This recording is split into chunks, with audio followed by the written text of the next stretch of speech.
Welcome to Amra's Armchair Anecdotes. I'm Amra.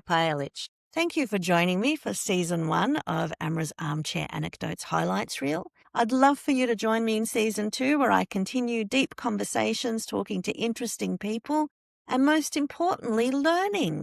In episode 11 of Amra's Armchair Anecdotes, I interviewed Fikret Pajelic, who also happens to be my husband, and he shared his journey from being a Bosnian refugee to a published author and how exploring his personal trauma became award-winning fiction. Okay, so I came to Australia as a refugee in 1994, and it took me about 10 years to realize that I suffer from PTSD. That was the time when people weren't talking about mental health issues, especially men. So it took me a while to realize I suffered from, post-traumatic.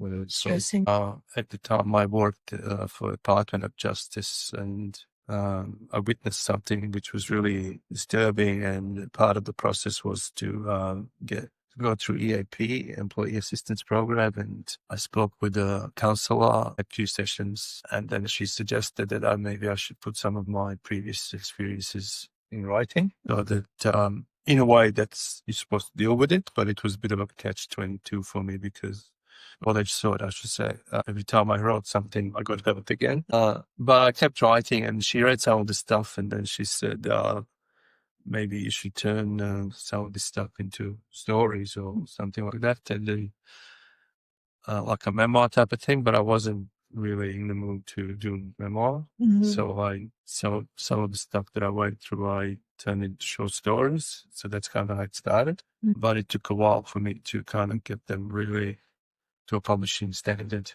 A lot of reading, writing groups, that sort of stuff. So that's how I started. Episode 12 of Amra's Armchair Anecdotes, I interviewed Tanya Segura, who shared her journey from being a mother of 3 to co-founder of a Cuban dance crew, Rakata, and talking about how a single dance class at 30 completely transformed her life path, and how menopause is leading to a fabulous third act. But I also think with the crime comes the oracle, the sage, the wise woman, the mentor, and we're not in this veil of estrogen, of juicing. And once that veil drops, we get to own ourselves a little more. We're not about keeping the family, creating the family, because with that, there's always a little bit of self-sacrifice, some compromise, keeping the unit together. Putting yourself second. Not even second, not even on a list.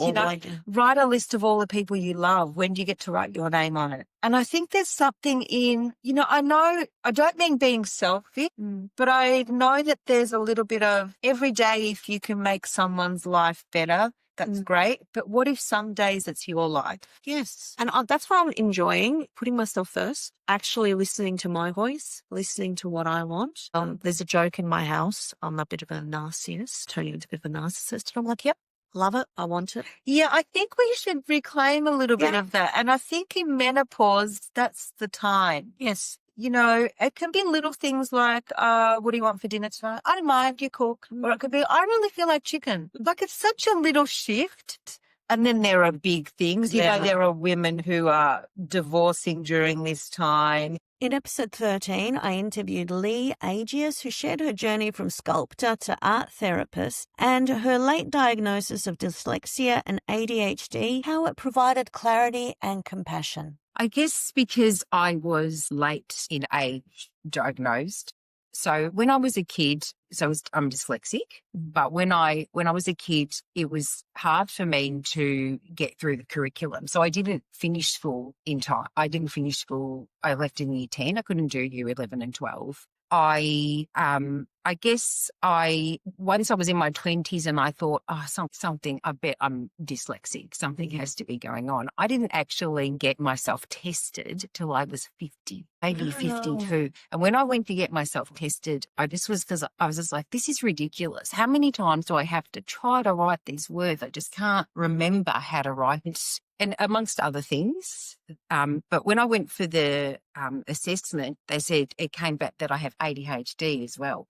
So that was mind-blowing for me. So I don't really identify so much with the ADHD as I do with the dyslexia. And maybe there is lots of crossovers with them as well. But I certainly think that my neurodivergent self can really hold space for other people because I'm neuro-affirming. I respect all people, that everybody's different, that no two people are the same.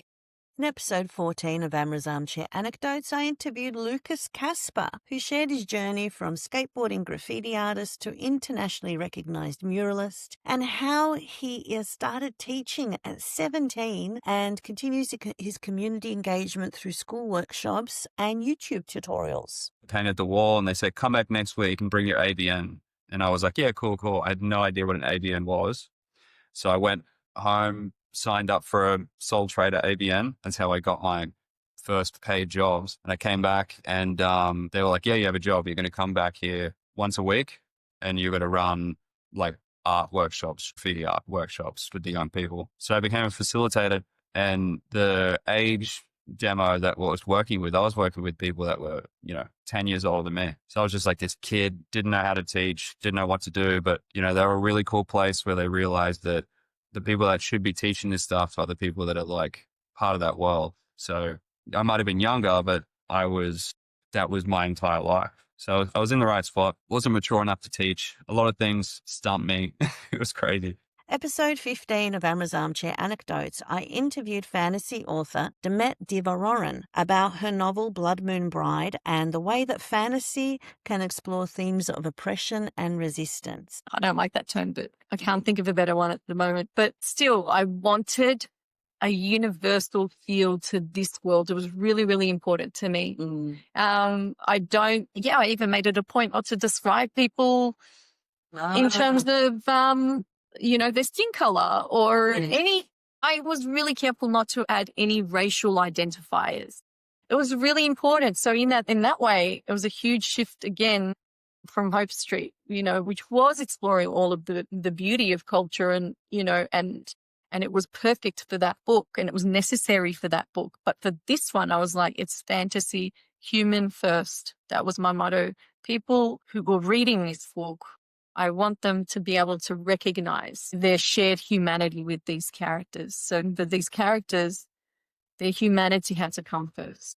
My guest in episode 16 of Amra's Armchair Anecdotes is Nina Nikolic, who is a voice actor and narrator. And we talk about the craft and business of voice work, emotional performances, and how to protect yourself. And a lot of the time, I can't access. So there's this thing where some people say, you can't just be posting all of your work all the time. Like no one wants you to gloat and no one wants all I want you to gloat. But the thing is, you're fabulous. If you don't post the stuff that you've worked on, A, how are people going to know what you've worked on?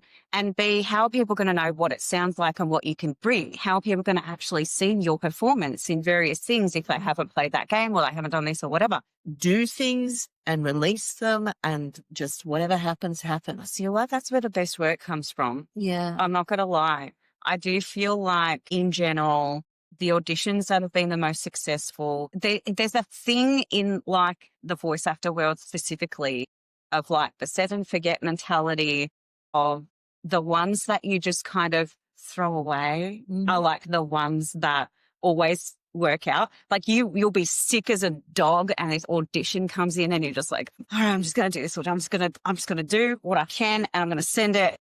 In episode 17, I interviewed poet and filmmaker Coralie Dimitriadis to unpack gatekeeping, creative autonomy, and how to build a writing life that answers to the work, not the establishment. I think that being an artist and a writer is a very hard profession. Yeah. I've worked in IT. And I've gone and I've worked and I've gotten my paycheck and I've gone home. And no, it's not hard. This is hard. This is hard. It's very hard on so many different levels to be an artist. And people understand that it is very difficult. It's a very difficult profession. And actually a writer I admire once said to me, if it was easy, everyone would do it. Yeah. And so when I'm having those hard days, I always think that, well, if it was easy, everyone would do it. And I'm doing it. And I should be proud of the fact that I'm doing it. Well, that's, for me, my success has been that I have achieved longevity. Yeah. That 20 years of, trying, so 28 years probably, of, publishing and working at it, I'm still doing it. But having said that, I have no choice.